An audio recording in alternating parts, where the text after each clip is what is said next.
गांव में एक बूढ़ी औरत रहती थी। उसका पति मर चुका था और उसके बेटे भी चल बसे थे। उसका इस दुनिया में कोई नहीं था। रिश्तेदारों के नाम पर बस एक भतीजा था।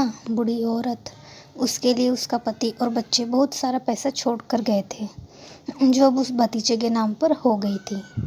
भतीजा पैसों के लालच में ही बूढ़ी औरत को अपने घर ले गया था। भतीजा का नाम रामकिशन था। रामकिशन की पत्नी का नाम लीला था और उसके 3 बच्चे थे। बूढ़ी अम्मा को वह ना तो टाइम से खाना देता था और ना ही उनकी देखभाल करता था। बस उनके पैसों का उसे लालच था, इसलिए रामकिशन ने उसे अपने घर में रखा था। रामकिशन के बच्चे दोनों लड़के भी बूढ़ी अम्मा को बहुत परेशान करते थे। कभी उसके ऊपर पानी डालते तो कभी उसे नोचते थे। बूढ़ी अम्मा उन पर चिल्लाती थी और गालियाँ देती थी। जब उसे वह खाना खाने के लिए कुछ भी नहीं देते थे, रामकिशन की पत्नी बूढ़ी अम्मा को रात का बचा कुचा खाना ताने मार के देती थी और बोलती थी, ले बुढ़िया खा ले। रामकिशन की बेटी बूढ़ी अम्मा से बहुत प्यार करती थी। वह चोरी छुपे अपने हिस्से की मिठाई और खाना बूढ़ी अम्मा को दे देती थी। रामकिशन के बड़े बेटे की सगाई थी, तो पुड़िया बन रही थी और सब्जियों के बनने की खुशबू आ रही थी। बूढ़ी अम्मा सोच रही थी कि पता नहीं कब मुझे खाना देंगे। बूढ़ी अम्मा रामकिशन की पत्नी के डर से बाहर नहीं निकली। वह अपने कोठी में ही बैठी बैठी खाने के लिए देख रही थी, क्योंकि उसने 2 दिन से कुछ नहीं खाया था। वह सोचती कि मुझे तो यह लोग रोटी भी नहीं देते, फिर इतनी बढ़िया बढ़िया पूड़ियाँ क्यों देंगे। बूढ़ी अम्मा को भी मैं बनी पूरियों की खुशबू आ रही थी। उसने सोचा कि फूल के पास जाकर उसकी महक और भी अच्छी लगती है, क्यों ना मैं हलवाई से 2 पूरी मांगना हूँ।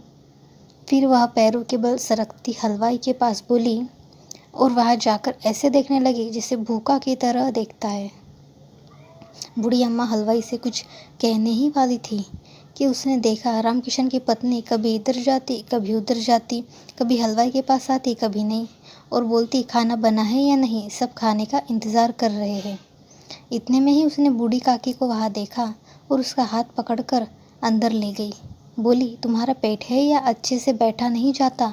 अभी तक भगवान का भोग भी नहीं लगा और मेहमानों ने खाना भी नहीं खाया और तुम खाना खाने के लिए बाहर कैसे आई?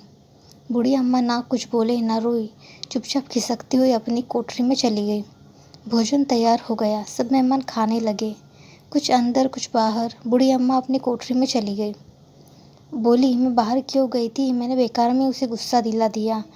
अब वह मुझे खाना भी नहीं देगी। उसके पेट में वह पूरियों की खुशबू बार बार आ रही थी। वह सोच रही थी कि अब मैं अब प्लेट में लग गई होंगी, अब मेहमान खाना खाने लग गए होंगे, आप तिलक की रस्म शुरू हो गई होगी।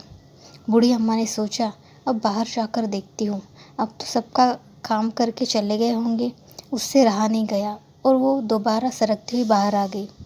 उसने आकर देखा, अभी तो कोई उंगलियां चाट रहा था, कोई दही पी रहा था, कोई पूरियाँ खा रहा था और सब कुछ बूढ़ी अम्मा को देख रहे थे और बोले, अरे यह बुढ़िया कहाँ से आई है? इतने में रामकिशन को अम्मा ने देख लिया और देखते गुस्से में बोला, तू यहाँ क्यों आई? और घसीटते हुए वापस कोठरी में ले गया।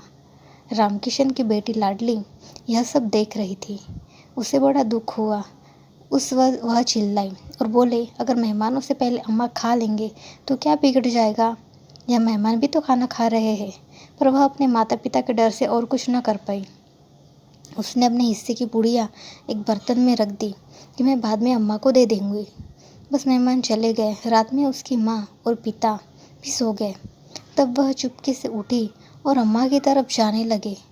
तब रामकिशन घसीटते हुए लाया है तो उसके हाथ पैरों में पत्थर से चोट लगी थी और वह बेहोश हो गई थी। उसे कुछ याद नहीं था। अब अम्मा को थोड़ा बहुत होश आया। उसने सोचा, अब तो सब मेहमान खाकर चले गए होंगे, इन पूरियों की वजह से बेकार में इतनी चोट खाई, पर इस भूखे पेट का क्या करूं? अब तो सब कुछ खत्म हो गया होगा। इतने में बूढ़ी अम्मा को आने की आवाज़ सुनाई दी। उसने कहा, कौन है लाडली? बोली, मैं अम्मा हूँ, आपके लिए खाना लाई हूँ। बूढ़ी अम्मा बोली, तुम्हारी माँ ने दिया? कहा, नहीं, यह तो मेरे हिस्से की पूरियाँ है। उसमें सिर्फ 4 ही पूरी थी। अम्मा ने वह जल्दी जल्दी खाई। अब हम पूरियों को खाकर और भूख लगने लगी। वो बोली, और ले आओ। लाडली ने कहा, अब तो अम्मा मुझे मारेगी। अम्मा ने तो कहा, तो मुझे वहाँ ले चलो जहाँ सब मेहमानों ने खाना खाया था। लाडली अम्मा को वहाँ ले गई। वहाँ अम्मा और जूठे बर्तनों में पूड़ियाँ उठा उठा कर खा रही थी और बची सब्जी चाटने लगी। अम्मा सोच रही थी कि मैं ये सब क्या कर रही हूँ। अगर आज इन लोगों ने मुझे खाना दे दिया होता तो शायद जूठे बर्तन न चाटने होते। इतने में लीला की आँख खुल गई। उसने देखा कि उसकी बेटी लाडली वहाँ नहीं है। उसने फिर देखा कि लाडली जूठे बर्तन के पास खड़ी है। वहाँ जाकर उसने देखा कि अम्मा जूठे बर्तन चाट रही थी। उसने सोचा कि एक पंडितन आज मेरी वजह से जूठे बर्तन चाट रही है।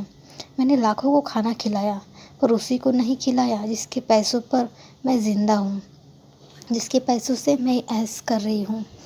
उसे बड़ा बुरा लगा। वह रोने लगी और भगवान से प्रार्थना करने लगी कि मुझे माफ़ करो, मुझे इसका दंड मत देना। वह वापस अंदर गई और जाकर एक थाली में सारा भोजन लगाकर अम्मा के पास बैठकर बोली, लो अम्मा, मुझे माफ़ कर दो और खाना खा लो। जैसे एक बच्चे को टॉफ़ी दे देने से वह